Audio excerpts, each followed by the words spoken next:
নমস্কার, আমি রাজ। আপনারা দেখছেন খবর 24 ঘন্টা। মানুষ জানুক,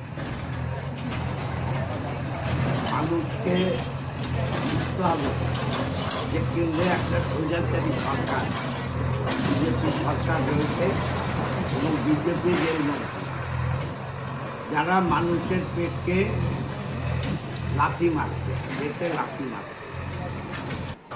মানুষেরটা বুঝুক যে এরা রেলের উন্নয়নের নামে আলোচনা ছাড়াই এগুলো করছে এবং মানুষের গণতান্ত্রিক যে অধিকার, সেই অধিকারটার কোনো তোয়াক্কা না করে ক্ষমতার জোরে ক্ষমতার অপব্যবহার।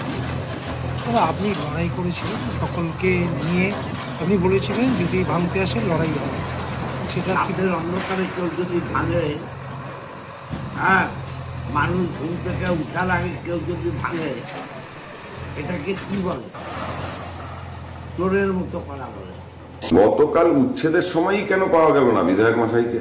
কোথায় গেল স্থানীয় তৃণমূলের নেতারা, যারা সকলে ঝাঁটা হাতে লাঠি হাতে ওইখানকার মানুষগুলোকে ভোরকে রেলের বিরুদ্ধে বিক্ষোভ সংগঠিত করেছিল?